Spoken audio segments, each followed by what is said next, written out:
Messengers warn about two things. One, worldly destruction of nations. Two, the worst destruction than that, the resurrection punishment that's coming thereafter. So it's two parts. And you'll see in Meccan surahs, they interplay with each other. As far as Allah is concerned, one is just a preview to the next.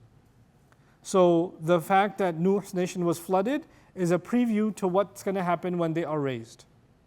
Right? So they're not one or the other, it's one then the other. أعوذ بالله من الشيطان الرجيم بسم الله الرحمن الرحيم قاف والقرآن المجيد بل عجبوا أن جاءهم منذر منهم فقال الكافرون هذا شيء عجيب رب اشرح لي صدري ويسر لي أمري واحلل عقدة من لساني يفقهوا قولي آمين يا رب العالمين ثم أما بعد. Once again everyone, Assalamu alaikum wa rahmatullahi wa barakatuh. Allah has given this incredible, noble Qur'an and He called upon it as evidence. You make your own conclusions, but instead of pondering upon this Qur'an and instead of thinking about the majesty that it's giving you, instead the word bal is used. In other words, they didn't give it a chance. They didn't ponder upon it. They didn't think about it. And instead, عَجِبُوا أَنْ جَاءَهُمْ مُنذِرٌ مِّنْهُمْ. They found it strange that a warner came to them from among themselves. مُنذِرٌ مِّن جِنْسِهِمْ لَا مِن جِنْسِ الْمَلَكِ. One of the ways it's interpreted is, how come no angel came? How come a warner came from among ourselves? It needs to be understood here that they didn't use the word messenger. How come a messenger came to them from among ourselves? Right? Or from among themselves. Rather, a warner came, a munzir came from among themselves. This sets the tone for the rest of the surah. A warning is about an imminent threat, a danger that is coming. And the danger that is coming, first of all, is their own death and what is going to transpire thereafter.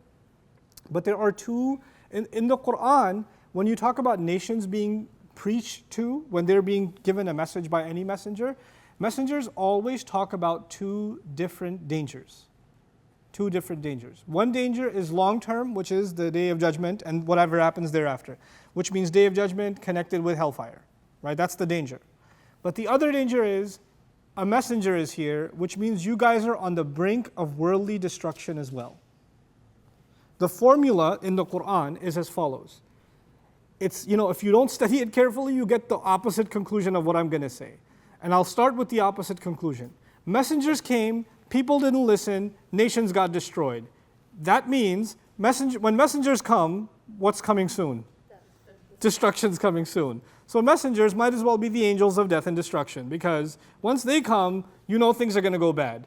And even Sunday school kids know, we know Nuh came and they drowned. We know Hud came and Lut and Messenger, doom. Messenger, doom. Messenger, doom. Isn't it? And you get this picture where you associate messengers with what?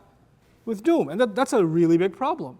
The right way of looking at it, the way the Qur'an paints this picture, is that Allah gave all societies a chance to flourish. And then societies took an evil turn. Societies glorified bad things. زَيَّنَ لَهُمُ الشَّيْطَانَ أَعْمَالَهُم. Their evil deeds were beautified to them by the shaitan, by the devil. And they would embrace those evil deeds, encourage each other to those evil deeds, to the point where that society is on the brink of destruction. They're going to fall apart anyway. And it is when they reach that brink of destruction is when Allah sends a messenger in hopes of turning the tide and saying, guys, you're heading towards destruction. I'm here to try to stop you. I'm here to try to help you. Pretty much every time, did they listen to those messengers or no? They didn't, and they ended up where they were going to end up.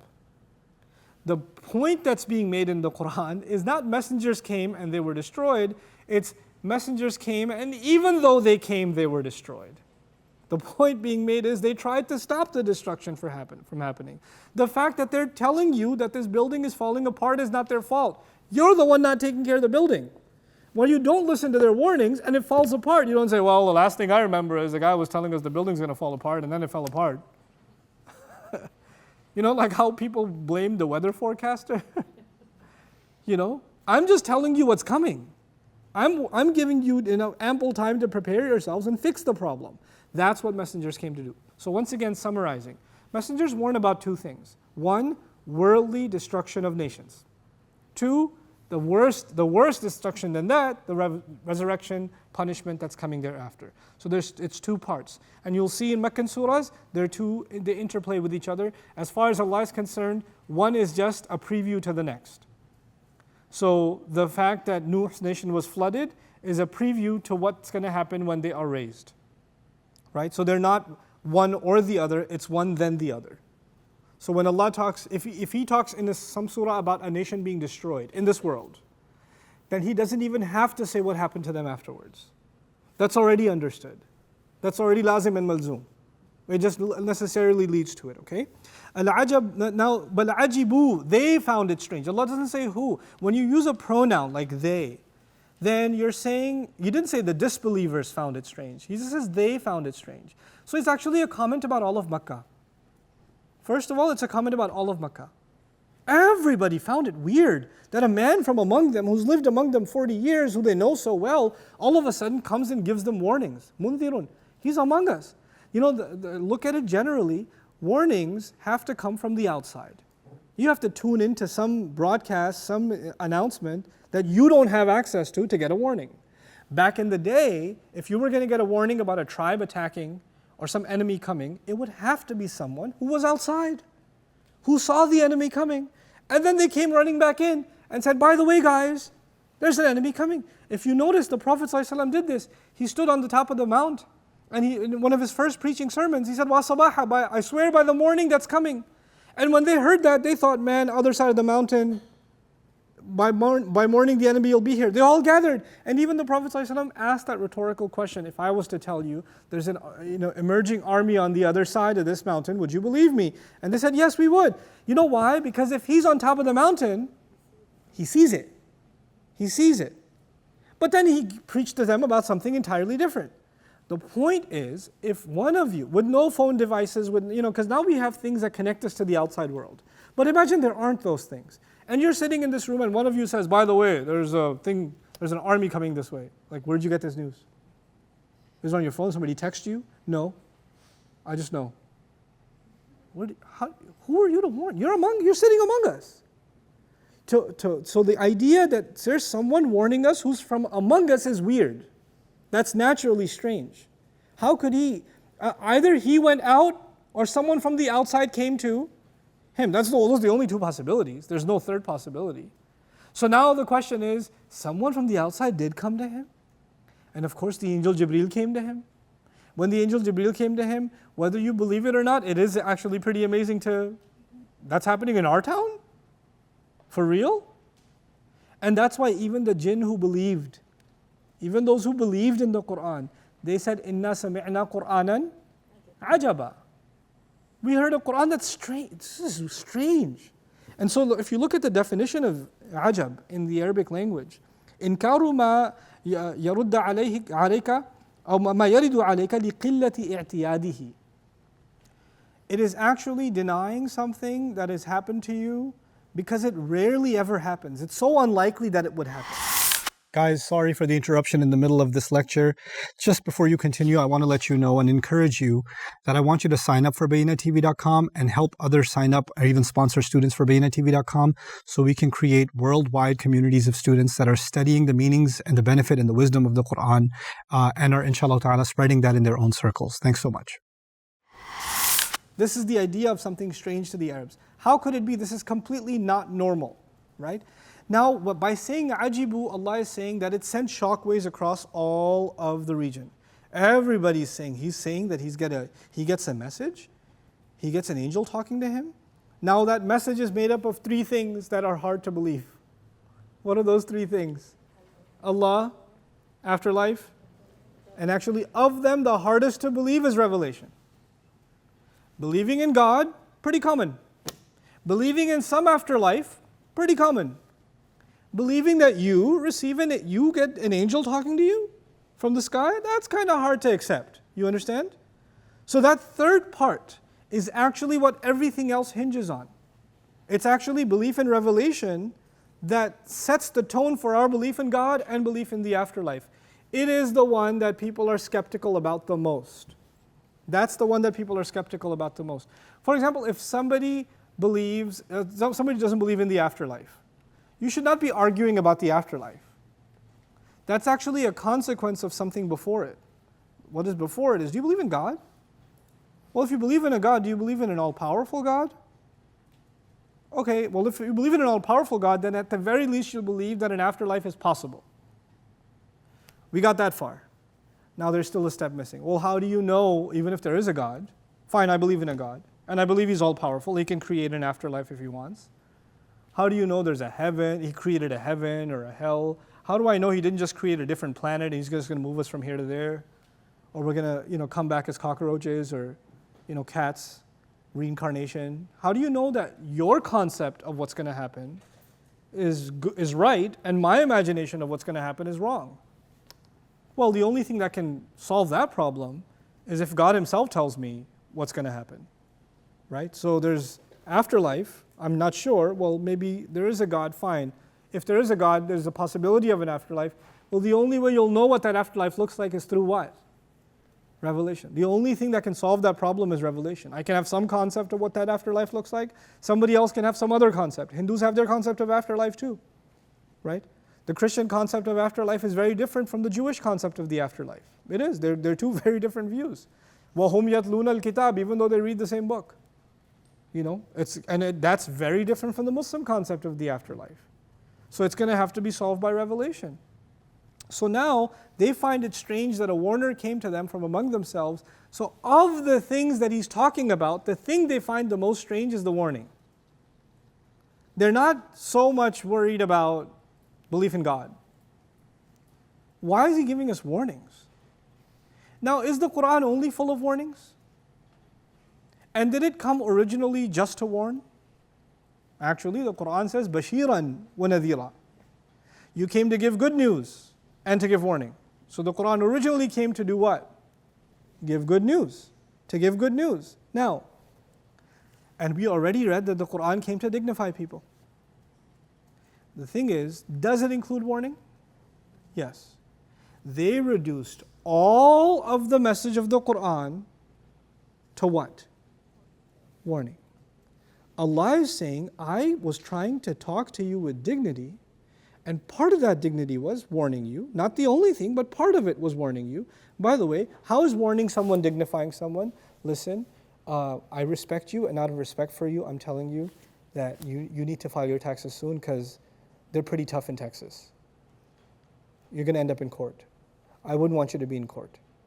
So, I'm a lawyer, I'm a tax accountant, I'm just letting you know, I noticed that you haven't filed. Just letting you, when somebody warns you, are they humiliating you or saving you from humiliation? They're saving you from humiliation. Even the warnings in the Quran are there to save you from humiliation. But when somebody is narrow-minded and they don't want to listen, they say, I felt really insulted when he talked to me about me getting my taxes straightened out or this and that. You're like, all you can think about is the fact that you were warned. You dismiss everything else. So notice the Quran is full of majd, but they've reduced it to just indar, just warning. It's so strange that he warns us. Why does he warn us? You would think the Quran, if you warn someone and they're offended, then the Quran should change its stance. Okay, let me be softer on you. Let me not give you warnings. Because that's what we do. When we talk to someone, we think about, well, if I tell them straight what it is they need to hear, they might get offended. So maybe I should not talk to them directly. But part of you respecting someone is you being clear and transparent and open with them. You tell them what they need to hear. The thought that crosses our mind, maybe I shouldn't say anything? And we think maybe I shouldn't say anything out of respect? The Quran flips that equation and says it's because Allah respects the human being, He says it like it is. Part of me respecting you is me being open with you. That's part of me respecting you. Even if I have to tell you the ugly truth. It is out of respect for you that I'm sincerely telling you like it is. That's how I see it. We have this superfluous, superficial kind of let's just not say something, or let's ignore the warning side or the ugly truth side of it because we wouldn't want to hurt somebody's feelings. And then we say we did this out of respect. Allah is changing that equation. Our transparency, our honesty does not take away respect. بَلْ عَجِبُوا أَنْ جَاءَهُمْ مُنذِرٌ مِّنْهُمْ. They say then, the next words are not فَقَالُوا هَذَا شَيْءٌ عَجِيبٌ. I was baffled by this. They found it strange that a warner came to them among themselves. Thus they said, this is a strange thing. No, So the disbelievers said, this is a strange thing. In language, first you mention a noun, then you mention a pronoun. Not the other way around. You say, once upon a time, there was a king. He was powerful. You don't say, he was powerful, the king went along. You mention king, then you use he. Isn't it? So you're expecting disbelievers and then they. What does the ayah do? They and then disbelievers. It flips it. This flip is important because now we're learning when he says they, he's referring to a large gathering. He's referring to everybody in Makkah. Some of those people are finding it strange initially that a warner did come, but they might even accept. It is strange for the rest of that society. But within them there's a group. Which group is this? Disbelievers. They're not just going to say it's strange, they're going to vocalize their criticism. See, the first group found it strange, but they're quiet. The second group came out and started talking. And the first thing that came out of their mouth is, هَذَا شَيْءٌ عَجِيبٌ. This is a strange thing. This is pretty strange. Now, what is strange, we don't know yet. It's going to be explained in the next ayah. But before we even say it, they've already criticized it. This is pretty weird. This is a weird thing. The word this, by the way, as opposed to that. What's the difference between this and that? Anybody know? This is near and that is far. So we're going to pay attention to that. The word هذا means this. The word ذَلِكَ means that. The next ayah will have ذَلِكَ رَجْعٌ بَعِيدٌ. It's going to have the word that. That's important. Why? Because they're saying, we've heard this enough times, this warning and this whatever is being told is actually in close proximity to us. We've internalized what you're saying, at least to the point where we understand your point, even though we don't accept it. So they say هذا, not ذَلِكَ شَيْءٌ عَجِيبٌ, but هذا شَيْءٌ عَجِيبٌ. تَعَجَّبُوا أَنْ يُبْعَثُوا بَعْدَ مَوْتِهِمْ. Like Ibn Kathir would say, they found it strange that they're going to be raised after they die. So now look, أَإِذَا مِتْنَا وَكُنَّا تُرَابًا. When eventually we're going to be dead, and when, by the way, idha also means when all of a sudden we're going to be dead, and we're going to be turned into dust, dirt. Kunna turaban, we will be transformed and become nothing more than dirt. ذَلِكَ رَجْعٌ بَعِيدٌ. That is a far-fetched return. In the Arabic language, the word ba'id also means mustahil. Impossible. Ba'id, which means far away, also means impossible. Okay? So wal-istifhamu, first of all, musta'malun fi at-ta'jibi wal-ibtal. The question is being used to express how weird they think this is, how strange they think it is, and also how it's impossible, it doesn't make any sense. In other words, in language, sometimes you pose a question to make someone feel stupid. Oh, you're gonna teach me? Oh, he's gonna? When you put it like, oh, we're gonna die and be brought back. Oh. أَإِذَا مِتْنَا وَكُنَّا تُرَابًا. Really? This is interesting. This is strange. That when we're dead and we're reduced to nothing more than dirt, that must be a really long way back we're going to come back. ذَلِكَ رَجْعٌ بَعِيدٌ. By the way, ba'id also ba'id al-zaman. Why? Because you don't just get buried and turn into dirt. How long does it take before a corpse is turned into just dirt and there's nothing left? Decades, maybe centuries. And then he says, from all the way that, we're going to be brought back? From that far away? يَقُولُ هَذَا أَمْرٌ بَعِيدٌ لَا يَتَصَوَّرُهُ الْعَقْلُ. I can't even imagine it. فهم تارة ينكرون إنكارا مطلقا ويقولون هذا محال وتارة يقولون هذا بعيد كما يقولون أبعد من عقاب الجو. Right? So they say, in Arabic they say هذا محال, this is impossible. هذا بعيد, this is far-fetched. Far-fetched means, I'm translating it in the English idiom, it's impossible. The Arabs have an expression, farther than the falcon in the sky. What that means is it's impossible to catch the falcon with your arms. So, farther than that. Now, ba'id, they also say, لِأَنَّهُ لَا يُمْكِنْ تَمْيِيزُ تُرَابِنَا عَنْ بَقِيَّةِ التُّرَابِ. This is pretty epic. It's going to come back to hit us later.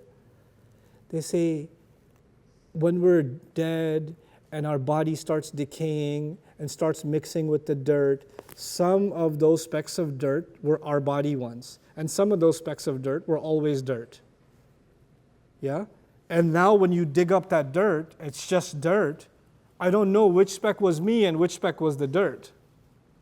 how are you going to bring me back? You'd first have to sift through it and find the original organic matter that was once me. And then even if you put all of those, I mean, Razi went that far. Razi's like, let's imagine how they thought. He's like, okay, so what if you could pick all those specks of dust out and put them together? Now there's this mound that used to be you. Now what? Who's going to mold this back into my body? And even if you did somehow, which is impossible, who's going to breathe life back into it? You know, I don't understand how this can ever happen. ذَلِكَ رَجْعٌ بَعِيدٌ. Then the other thing, what they found strange was, why are you giving me warnings about what will happen after I die? The only warning I should ever get is that I will die. I don't care about, once I'm dead, I don't need no warnings. I'm already dead. This is so strange that you're trying to warn me about something that it's too late. You know, for them, life is to be preserved, and to them, life is what you're living now. The only time they've heard warnings are warnings that put their immediate life in danger. How are you warning me about what's going to happen in my grave? I know I'm going to get eaten up. It's going to be bad. So what? وَقَالُوا أَإِذَا ضَلَلْنَا فِي الْأَرْضِ أَإِنَّا لَفِي خَلْقٍ جَدِيدٍ. Another place in the Quran. They say when we are lost inside of the earth, when we're lost, you can't even find remnants of us. We're going to be brought a new creation.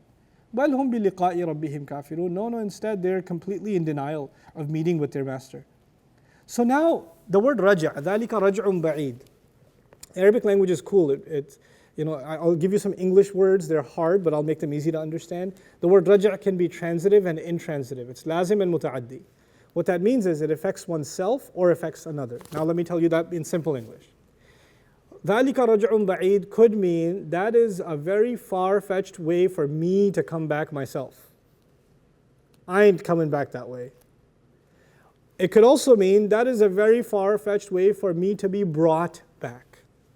Not just for me to come back, but also for me to be brought back. Like what force is going to bring me back? You're thinking, first of all, I'm in charge of bringing myself back. I'm not coming back. I don't think I'm going to be capable. And no force is going to be capable of bringing me back. No power is going to be capable of bringing me back. In the Hadith Qudsi, the Prophet says, sallallahu alaihi wasallam, "Laysa awwal al-khalq bi ahwana alayya min i'adatihi." Allah says, the Prophet is paraphrasing what Allah says, the first creation is not more difficult on me than bringing it back the second time. The logic of the Quran is natural. What that means is when I do something for the first time, it's harder. When I do it a second time, it's easier. Right? If you ask me, even as a teacher, if you were to ask me to teach a particular surah, the first time it's going to be exhausting. The second time, much easier. Actually, naturally, the second time will be better. Just naturally, the second time will be better. Same thing with people who build, same thing with people who cook, same thing with people, anything you do. First time is harder, second time is what? Easier. Easier and better. And literally what Allah says about the next life, khayrun wa abqa. The next life is actually not only easy for Allah, yasir, dhalika hashrul anyan yasir, but it's also better. He'll make you the second time even better than He did the first time. Subhanallah. Assalamu alaikum everyone. There are almost 50,000 students around the world that are interested, on top of the students we have, in studying the Quran and its meanings and being able to learn that and share that with family and friends. And they need sponsorships, which is not very expensive. So if you can help sponsor students on Bayyinah TV, please do so and visit our sponsorship page. I appreciate it so much and pray that Allah gives our mission success and we're able to share the meanings of the Quran and the beauty of it the world over.